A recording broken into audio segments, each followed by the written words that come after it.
Hello, हाय सभी को राम राम, राधे राधे। आप सभी को आपके अपने यूट्यूब चैनल जानकी क्लासेस पर सभी का दिल से बहुत बहुत स्वागत है। आई होप कि आप सभी लोग बढ़िया होंगे, मस्त भी होंगे और अपनी तैयारी में भी लगे होंगे। तो चलिए आज के सेशन की शुरुआत करते हैं, जो कि बहुत ही महत्वपूर्ण टॉपिक होने वाला है। सारे क्वेश्चन आपके PYQ हैं, क्या है, सारे क्वेश्चन आपके PYQ हैं। तो ज़रूर से ज़रूर पेशेंस बना के वीडियो में एंड तक बने रहिएगा, क्योंकि ये क्वेश्चन आपके एग्ज़ाम के लिए सॉरी बहुत महत्वपूर्ण होंगे। ठीक है, चलिए ये जो होता है, अच्छा बताइए नवीकरणीय संसाधन क्या होता है। आप लोगों को पता है नवीकरणीय संसाधन, अनवीकरणीय संसाधन होता है। नवीकरणीय संसाधन जो होता है आपकी प्राकृतिक संसाधन माना जाता है, जैसे आपका जल हुआ, जल फसल, हवा, ये सारे आपके नवीकरणीय संसाधन जो जो न्यू मान लीजिए जो खराब हो रहा है, मान लीजिए जल खराब हुआ, फिर आप लोगों से नया उपयोग में ला सकते हैं। जैसे सौर ऊर्जा हुआ, जो सूर्य के प्रकाश है, ये जो नवीकरणीय संसाधन होते हैं ना, ये जल्दी ख़त्म नहीं होते हैं। ये जो है आपके कभी ख़त्म नहीं होंगे। इसमें आते क्या क्या है, आपका सौर ऊर्जा आता है, जल आता है, हवा आता है, ये सारे आपके क्या हो जाएंगे, नवीकरणीय संसाधन। ये क्या होता है, तो नवीकरणीय संसाधन जो होते हैं प्राकृतिक संसाधन होते हैं, जो समय के साथ पुनः उत्पन्न हो सकते हैं या स्वाभाविक रूप से प्राप्त किए जाते हैं। इनका उपयोग जो होता है संतुलित और सतत तरीके से किया जा सकता है। क्या क्या, उदाहरण के लिए आपके सोलर एनर्जी जो होता है, सूर्य की ऊर्जा जो कभी समाप्त, जैसे सूर्य ऊर्जा हुआ, आप लोग का हवा हुआ, आप लोग के जैविक पदार्थ जैसे फसल हुआ, ये सारे जो जिसे आप लोग फिर से नवीकरणीय, जैसे मान लीजिए आपका फसल ख़राब हुआ, फिर आप बोल सकते हैं ना, हवा हुआ, पानी हुआ, ये सारे आपके नवीकरणीय संसाधन में आएंगे, जो सतत आप लोग प्राकृतिक रूप से मिलता भी है और इसे सतत आप लोग उपयोग में भी लाते हैं, जो कि ये ख़त्म नहीं होता है जल्दी। ठीक है, तो ये सारे आपके नवीकरणीय संसाधन में आ जाएंगे। जैसे पवन ऊर्जा हुआ, वाइंड एनर्जी, वायु प्रभाव से जो ऊर्जा प्राप्त होता है वो नवीकरणीय संसाधन। जैसे जल हुआ, हाइड्रो एनर्जी, बहते पानी से उत्पन्न ऊर्जा जो हम लोग को प्राप्त होता है, ये नवीकरणीय संसाधन होंगे। जैव ईंधन क्या होता है, तो जैविक पदार्थों से उत्पन्न ऊर्जा, ये सारे आपके नवीकरणीय। वनस्पति और कृषि उत्पाद जो होता है, फ्लोरा एंड एग्रीकल्चर, जैसे लकड़ी हुआ, फसल हुआ इत्यादि, आपके ये सारे आपके नवीकरणीय संसाधन में आ जाएंगे। ठीक है, इनकी विशेषताएं होती हैं, समय के साथ पुनः उत्पन्न होता है, पर्यावरण के लिए कम हानिकारक माना जाता है, सतत विकास के लिए उपयुक्त होता है, प्रदूषण भी ये कम करता है। क्या करता है, समय के साथ उत्पन्न होगा, पर्यावरण के लिए कम हानिकारक होगा, सतत विकास के लिए उपयुक्त होता है आपके नवीकरणीय संसाधन, और प्रदूषण को कम करता है। 2023 का PYQ क्वेश्चन है, अति लघु उत्तरीय। ठीक है, इसके महत्व क्या क्या होते हैं ये भी आप लोग देख सकते हैं कि दीर्घकालिक ऊर्जा आवश्यकताओं को पूरा करते हैं, गैर नवीकरणीय संसाधनों पर निर्भरता को कम करते हैं, जलवायु परिवर्तन के प्रभाव को कम करने में सहायक रहते हैं। क्या करते हैं, तो दीर्घकालिक ऊर्जा आवश्यकताओं को पूरा करेगा, गैर नवीकरणीय संसाधनों पर निर्भरता को कम करते हैं, और जलवायु परिवर्तन के प्रभाव को कम करने में सहायक होता है। अच्छा, अनवीकरणीय जो होता है आपके नॉन रिन्यूएबल आपके रिसोर्स जो होता है, क्या होता है, तो ये प्राकृतिक संसाधन माना जाता है, जो एक बार समाप्त हो जाए, 1 सेकेंड, जब एक बार ये समाप्त हो जाता है तो बाद में पुनः उत्पन्न नहीं होगा, जो आपके अनवीकरणीय संसाधन होता है। जैसे कि आपका कोयला हुआ, चलिए जैसे आपका कोयला हुआ, खनिज हुआ, पेट्रोल हुआ, ये सारे जितने आते हैं आपके अनवीकरणीय। मान लीजिए कोयला हो ख़त्म हो गया तो कोयला बनाने में टाइम लगेगा। जैसे पेट्रोल हुआ, आपके पेट्रोल ख़त्म हो गया तो वो भी टाइम लगेगा। तो ये सारे आपके क्या हो जाएंगे, अनवीकरणीय संसाधन में आ जाएंगे। तो अनवीकरणीय संसाधन प्राकृतिक संसाधन माने जाते हैं, जो एक बार समाप्त हो जाने पर पुनः प्राप्त नहीं होगा। खनिज हुआ, मान लीजिए अभी खनिज ख़त्म हुआ तो तुरंत तो नहीं मिल जाएगा ना, ये सारे जो हैं आपके नॉन रिन्यूएबल आपके रिसोर्स में आ जाएंगे। ठीक है, तो संसाधन इसके सीमित होते हैं, और यदि इनका अत्यधिक उपयोग किया जा रहा है तो यह पूरी तरह से समाप्त भी हो सकता है। जैसे कि आपका कोयला हुआ, खनिज हुआ, ये सारे आपके पेट्रोल हुआ, ये सारे आपके अनवीकरणीय संसाधन। कोयला जो होगा यह प्रमुख जीवाश्म ईंधन माना जाता है, जो बिजली उत्पादन और उद्योगों में उपयोग होता है। ये भी ख़त्म हो जाएगा, फिर नहीं मिलने वाला जल्दी, जल्दी बन नहीं पाएगा। पेट्रोलियम जो होता है, तेल और गैस जो ऊर्जा उत्पादन, परिवहन और रसायन उद्योगों में उपयोग होता है। ठीक है, प्राकृतिक गैस, नेचुरल गैस जो होता है, ऊर्जा स्रोत के रूप में उपयोग होने वाली गैस, जो विशेष रूप से घरों और उद्योगों में गर्मी और बिजली को प्राप्त करती है, ये भी आपके जो होती है ख़त्म हो जाएगी, तो जल्दी नहीं मिलने वाली। खनिज जो होता है आपके मिनरल्स क्या होता है, जैसे लोहा हुआ, तांबा हुआ, चांदी आदि, जो निर्माण और अन्य उद्योगों में उपयोग होते हैं आपके खनिज होते हैं। विशेषताएं इनकी क्या क्या होती हैं, तो इनका जो है पुनर्निर्माण प्रकृति के द्वारा संभव नहीं होता है, सीमित मात्रा में उपलब्ध होती है, ये उपयोग के दौरान पर्यावरणीय प्रभाव जैसे प्रदूषण हो सकता है, इनकी आपूर्ति में समय के साथ कम हो सकती है, जैसे इनकी आपूर्ति है वो समय के साथ कमी इसकी हो सकती है। इसका जो है पुनर्निर्माण प्रकृति के द्वारा नहीं संभव है, जैसे आपका सौर ऊर्जा हुआ, जल हुआ, हवा हुआ, ये सारी आपकी प्रकृति देती है। तो ये तो संभव है कि आप लोग को मिल सकता है, लेकिन जो आपके कोयला हुआ, पेट्रोलियम हुआ, खनिज हुआ, इसको मतलब ये सीमित थी, मतलब खर्च हो तो बढ़िया रहेगा, क्योंकि इसकी ये अगर ख़त्म हो जाएगा तो तुरंत नहीं मिल सकता है, इसको बनाने में वक्त लगेगा, ठीक है, टाइम लगेगा। तो ये है, इनका पुनर्निर्माण प्रकृति के द्वारा संभव नहीं हो सकता है, सीमित मात्रा में उपलब्ध होते हैं, मतलब कम मात्रा में उपलब्ध हो है। उपयोग के दौरान पर्यावरणीय प्रभाव जैसे कि प्रदूषण इसका हो सकता है, जैसे कोयला है, कोयला जलाते हैं आप लोग, धुआं निकलता है ना, तो उससे भी प्रदूषण फैलता है। खनिज हुआ, पेट्रोल हुआ, ये जो पेट्रोल भी बहुत ज़्यादा आपके प्रदूषण का मतलब एक कारक माना जाता है। तो ये सारे आपके पर्यावरण को भी प्रदूषण करता है। यहाँ पे इनकी आपूर्ति समय के साथ कमी हो सकती है, जो आपूर्ति है समय के साथ कम भी हो सकती है। इसका महत्व क्या है, अच्छा महत्व भी देख लीजिए आप लोग। तो उद्योगों और अर्थव्यवस्था के लिए महत्वपूर्ण माना जाता है, ऊर्जा और कच्चे माल का स्रोत भी है ये। अत्यधिक उपयोग के कारण इनकी आपूर्ति पर दबाव बढ़ सकता है, भविष्य में इनकी उपलब्धता संकटपूर्ण हो सकती है, जिससे वैकल्पिक स्रोतों की आवश्यकता और भी बढ़ जाती है। अच्छा यहाँ पे देखिए, नंबर डालने के लिए भूल गए थे, या सेकेंड क्वेश्चन आप लोग का है, क्या है, तो विटामिन और उनके कार्य 2023 का क्वेश्चन है। 2022 में भी पूछा गया ये क्वेश्चन है। विटामिन पे वसा और जल में घुलनशील कौन कौन से विटामिन होते हैं, विटामिन पे क्वेश्चन जरूर 1 नंबर में 2 नंबर में जरूर पूछेंगे आप लोगों से, ठीक है।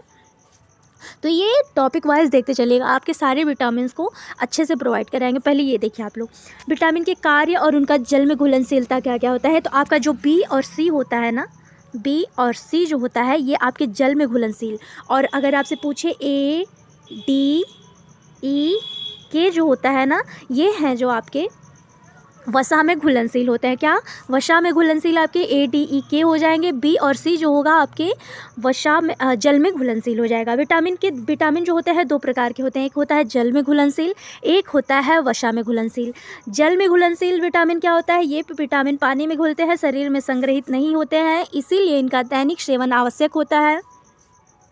इनमें से अधिकतर विटामिन शरीर से अधिक मात्रा में बाहर निकल जाते हैं, जिससे इनके अत्यधिक सेवन से विषाक्तता का खतरा कम हो जाता है। जो आपके जल में घुलनशील बी और सी होता है, इसमें जो होता है, जो आपके अधिकतर विटामिन में जो शरीर के अधिक मात्रा से पानी बाहर निकल जाते हैं, जिनके अत्यधिक सेवन से आपकी जो विषाक्तता, जो विष शरीर में फैलने का डर रहता है, वो कम हो जाता है।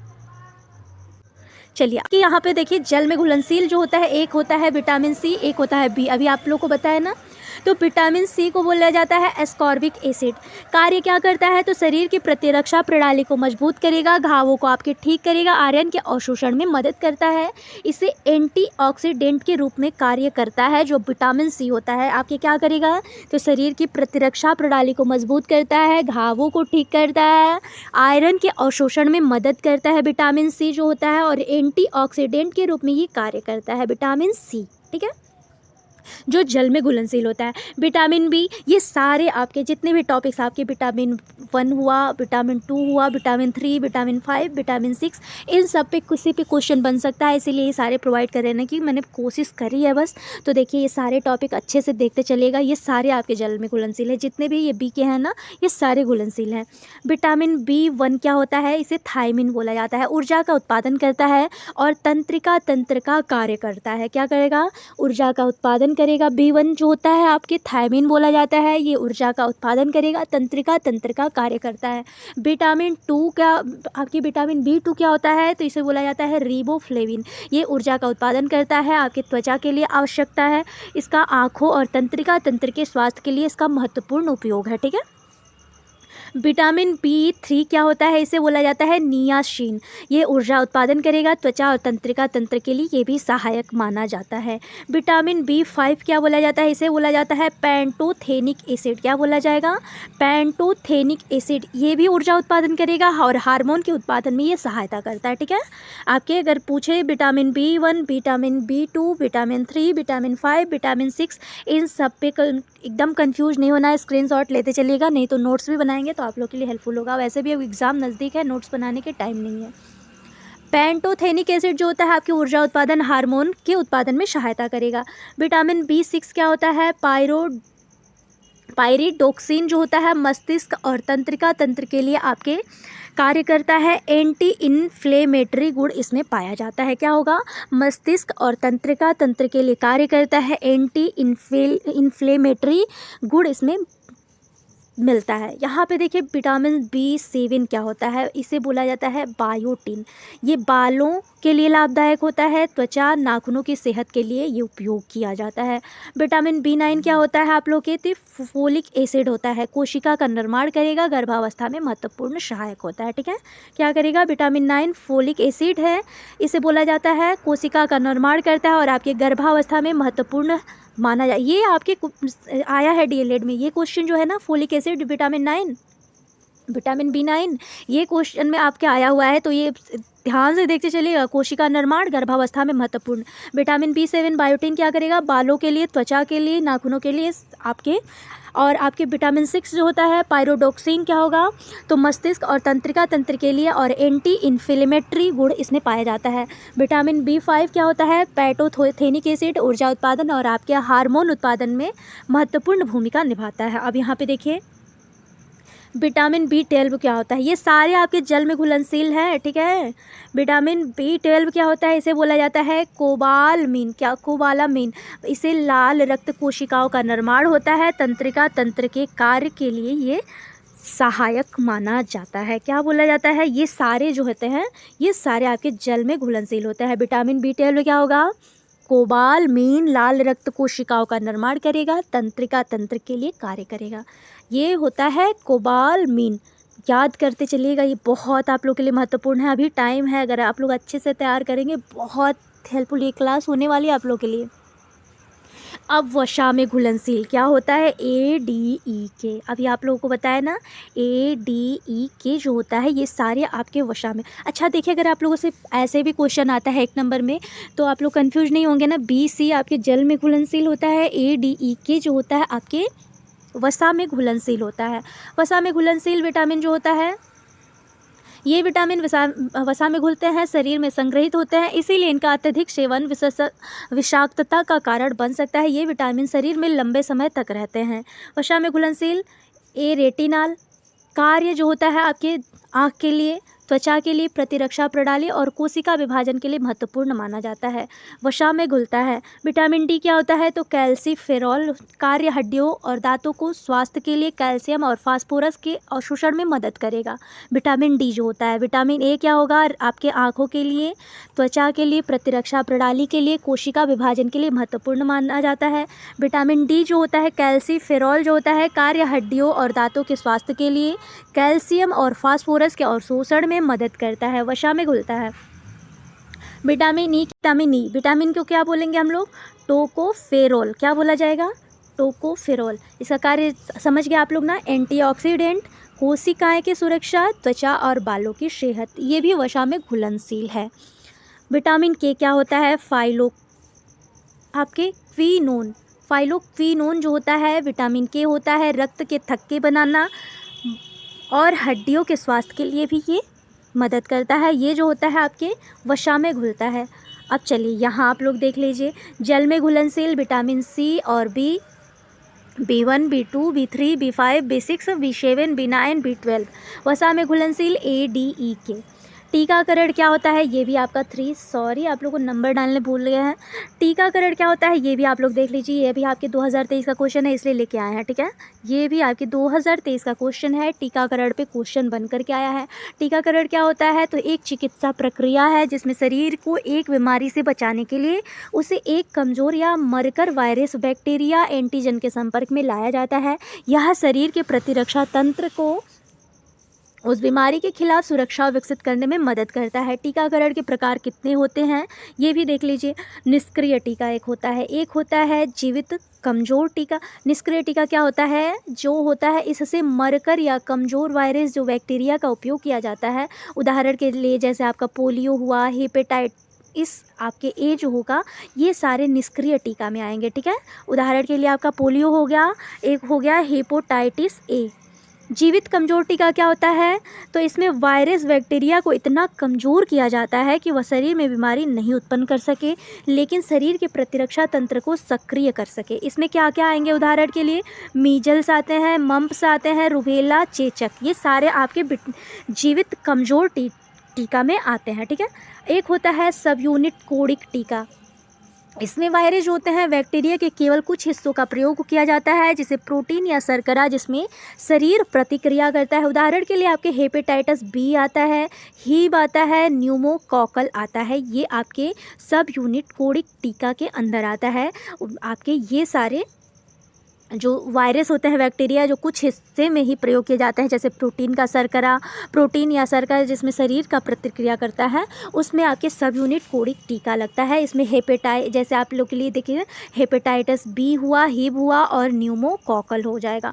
डीएनए का टीका आप लोग सुने होंगे, डीएनए का, इसमें वायरस या बैक्टीरिया का जीनोम डीएनए का उपयोग किया जाता है, जो शरीर में उस बीमारी से लड़ने के लिए प्रतिरक्षा तंत्र को प्रशिक्षित करता है। इसमें जैसे आपका कोविड-19 अभी आप लोग सुने होंगे, बहुत नई बीमारी नहीं है, आपके 2019 में ये आई हुई बीमारी थी। कोविड-19 जो है वैक्सीन है, आपके डीएनए के टीका का उपयोग किया जाता है, जैसे शरीर में उस बीमारी से लड़ने के लिए प्रतिरक्षा तंत्र का में सहायक होता है। टीकाकरण के लाभ क्या क्या होते हैं, तो ये भी देख लीजिए। बीमारी में सुरक्षा, या शरीर को गंभीर बीमारियों से बचाता है, जैसे कि पोलियो, चेचक इत्यादि जितने भी रोग होते हैं। सामुदायिक सुरक्षा, जब लोग अधिक टीका लेते हैं तो संक्रामक रोगों के फैलने की संभावना जो होती है वो कम हो जाती है। इसे बोला जाता है हर्ड इम्यूनिटी। रोग का उन्मूलन जो होता है, कुछ बीमारियों को पूरी तरह से ख़त्म किया जा सकता है, जैसे कि आपका चेचक हुआ। निवारण के लिए यह इलाज से बेहतर होता है, क्योंकि बीमारी के इलाज के बजाय उसे पहले रोका जाता है। टीके की प्रक्रिया क्या क्या होता है ये भी देख लीजिए। टीके लगवाने के समय कुछ टीके बचपन में, जबकि कुछ वयस्कों या विशेष जोखिम वाले समूहों में लगाए जाते हैं, जैसे कोविड-19 सारे एज के लोगों को लगवाया गया। ये जैसे जैसे मतलब रोग होते हैं वैसे वैसे टीके लगते हैं, ठीक है। प्रतिक्रिया, अधिकांश टीकों को हल्के साइड इफ़ेक्ट्स होते हैं, जैसे कि बुखार हुआ, इंजेक्शन, स्थल पर दर्द, लेकिन गंभीर प्रतिक्रिया जो होती है दुर्लभ होती है। टीकाकरण के महत्व क्या क्या होते हैं, बहुत डीपली नहीं आप लोगों से पूछेगा, इसलिए बहुत ज़्यादा डीपली नहीं आप लोगों को बता रहे, क्योंकि देखिए आप लोग के सिलेबस लंबे हैं, और अगर पूरे थ्योरी अब यहाँ पे प्रोवाइड होगा तो शायद आप लोग का सिलेबस भी कंप्लीट नहीं होगा, ठीक है। यहाँ पे देखिए, यह व्यक्तिगत और सामुदायिक स्वास्थ्य की सुरक्षा में, ये जितने भी आप लोग को जितने भी टॉपिक आपको प्रोवाइड कराई है मैंने ना, अगर आप लोग अच्छे से देखे जा रहे हैं ना, यहीं से क्वेश्चन पीएनपी आपकी क्या होती है ना, पीएनपी क्वेश्चन नहीं बदलती है, पीएनपी वही रिपीट करती है आपके। आप लोग राजन सीरीज लीजिए चाहे पवन सीरीज लीजिए, जितने भी टॉपिक आप लोग देखेंगे हर साल क्वेश्चन कहीं से ना कहीं से बन करके वही पूछ रहा है, रिपीट करता है। तो पीएनपी क्वेश्चन नहीं बदलेगी, तो इसलिए रिलैक्स रहिएगा। और ये बहुत ही महत्वपूर्ण, आप लोगों के लिए बहुत ज़्यादा महत्वपूर्ण क्लास हो रहा है। तो अगर आप लोग अच्छे से ध्यान से देखिए, इसमें जितने भी टॉपिक्स हैं, तो ज़रूरी तो नहीं आपके एग्ज़ाम में ही वो पूछ दिए जाएँ, लेकिन आगे के लिए अगर आप लोग के पास इतने नॉलेज, मतलब अगर आप लोग अच्छे से गेन कर रहे हैं, तो आगे के हर कॉम्पिटिटिव एग्ज़ाम के लिए भी तो सहायक होगा ना। तो इसलिए बोलती हूँ कि अगर आप लोग अच्छे से एक एक टॉपिक देख के चल रहे हैं तो बहुत महत्वपूर्ण होगा। यहाँ पर देखिए आप लोग, महामारी के प्रकाश को रोकने में मदद करता है, जैसे अच्छा एक यहाँ पे मैं नंबर डालना भूल गई, सॉरी।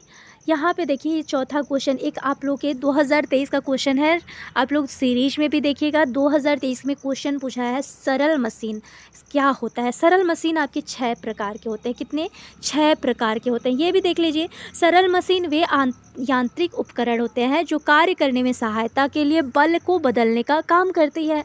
यह मशीनें जो होती हैं अधिकतर बहुत सरल होती हैं और बिना किसी जटिल प्रणाली के काम करती हैं। सरल मशीनों का मुख्य उद्देश्य बल को परिवर्तित करना, दूरी को बढ़ाना या बल को बढ़ाना होता है। अच्छा देख लीजिए, अति लघु उत्तरीय में ये क्वेश्चन पूछा है, शायद फिर पूछ दे। इसमें एक होता है लीवर, क्या होता है, एक होता है लीवर। ये होता है एक कठोर पट्टी होती है जो हल्के बिंदु आपके पर घूम सकती है। इसका उपयोग बल को बढ़ाने, दिशा को बदलने या कार्य करने के लिए किया जाता है। उदाहरण के लिए जैसे आपका कागज़ हुआ, कागज़ फाड़ने का चाकू अथवा हथौड़ा, ये जो होता है लीवर में आ जाएगा, ठीक है। पेंच होता है, एक पेंच होता है जिसे बोला जाता है पेंच, एक घुमावदार धागे वाली लंबी छड़ी होती है जो घुमाकर कार्य करती यह बल को बढ़ाता है और गति को नियंत्रित करता है। उदाहरण के लिए जैसे आपका स्क्रू ड्राइवर हुआ, जार का ढक्कन हुआ, खोलने वाली मशीन, जैसे ढक्कन जैसे कुछ भी खोलने वाला होता है वो पेंच होगा, ठीक है। एक जैसे आप लोगों से पूछते, अरे बहुत ईजी है यार, तुम लोग एक बार अच्छे से देख रहे हो ना, 100% बता रही हो ना, अगर अच्छे से ध्यान से देख रहे हो तो दोबारा पढ़ने की ज़रूरत नहीं पड़ेगी, एग्ज़ाम के टाइम आप लोग रिवाइज कर सकते हैं, ठीक है। यहाँ पे देखिए एक होता है पुली क्या होता है, एक पहिया होता है जिसमें एक रज्जू या डोरी लिपटी होती है। इसका उपयोग बल को दिशा बदलने या लोड को उठाने के लिए किया जाता है। उदाहरण के लिए आपकी घड़ी की डोरी हुआ, क्रेन, अच्छा क्रेन देखे होंगे आप लोग, जैसे मिट्टी उठाता है ना, वही बोल रहे, क्रेन में उपयोग की जाने वाली जो पुली होती है, ऐसे गोल सा होता है और वो उठाता है, मिट्टी को ऐसे उठाता है ना, ये होता है पुली का एक उदाहरण हो सकता है, जिसमें रज्जू या डोरी लपटी होती है, उसका उपयोग बल को दिशा बदलने या लोड को उठाने के लिए किया जाता है। अच्छा, एक होता है विंग, ये बहुत उपयोगी है आप लोग के लिए, परीक्षा के लिए बहुत महत्वपूर्ण, क्योंकि ये सरल मशीन, ऐसा वो सरल मशीन नहीं, कुछ और मत समझिएगा आप लोग, सरल मशीन आपके 6 प्रकार के होते हैं और ये क्वेश्चन में ज़रूर पूछ करके आएगा। विंग क्या होता है, विंग भी देख लीजिए, एक ढलान वाली सतह होती है जो ऊंचाई पर वजन उठाने के लिए प्रयोग की जाती है। यह बल को लंबी दूरी वितरित करके बल को कम करता है, जैसे कि पहाड़ी पर चढ़ाई करने के लिए रास्ता या रैंप जो होता है वो विंग में आ जाएगा, क्या आ जाएगा, विंग में आ जाएगा। यहाँ पे देखिए व्हील और एक्सल क्या होता है, पांचवा जो होता है एक गोल पहिया और उसके मध्य एक धुरी एक्सल का संयोजन होता है। यह यांत्रिक ऊर्जा को स्थानांतरित करने में मदद करती है, जैसे बाइसिकल, कार का पहिया, ये सारे आपके व्हील और एक्सल में आ जाएंगे, ठीक है। एक होगा आपका वाट क्या होगा, तो ये भी देख लीजिए, यह एक त्रिकोणीय आकार की मशीन होती है जिसका प्रयोग किसी वस्तु को काटने या तोड़ने के लिए किया जाता है। यह बल के 2 भागों में विभाजित किया जाता है, जैसे चाकू हुआ, कैंची हुआ, ये कैंची हुआ, ये कैंची आप लोग समझ सकते हैं, कैंची ऐसे होता है ना, तो ये जो होता है 2 भागों में विभाजित हो रहा है ना, यहाँ पे आप लोग देख सकते हैं, तो ये जो होता है कुल्हाड़ी हुआ, चाकू हुआ, कैंची, ये सारे आपके वाट के अंदर आ जाएंगे। तो चलिए आज का सेशन यहीं पर था और ये समाप्त करते हैं। सरल मशीनों का महत्व भी देख लीजिए आप लोग। कृत्रिम बल सरल मशीन बल को बदलने या उसे अधिक प्रभावी बनाने के लिए उपयोगी होती है। काम में आसान कार्य करने के लिए कम बल लगाने में मदद करेगी। दूरी में परिवर्तन, कभी कभी बल को बढ़ाने के बजाय मशीन दूरी में बदलाव करती है, जैसे पेंच और रैंप जो होता है पहाड़ी पे चढ़ाई के लिए, पैंच जो होता है खोलने के लिए। तो चलिए आज का सेशन यहीं पर समाप्त करते हैं। आई होप कि आप सबको क्लास बढ़िया लगा होगा, क्योंकि ये सारे क्वेश्चन आपके PYQ थे। तो मिलती हूँ सभी को नेक्स्ट वीडियो में, तब तक के लिए सभी को राम राम, राधे राधे। आई होप कि सच में आप लोगों को क्लास बढ़िया लगे। अगर बढ़िया लगे तो प्लीज़ एक प्यारा सा comment, like, share and subscribe motivation के लिए ज़रूर करिएगा और ज़रूर से ज़रूर आप लोग वीडियो एंड तक देखा करिए, क्योंकि नॉलेज कहीं जाता नहीं है, ठीक है। चलिए सभी को मिलते हैं नेक्स्ट वीडियो में, तब तक के लिए सभी को राम राम, राधे राधे।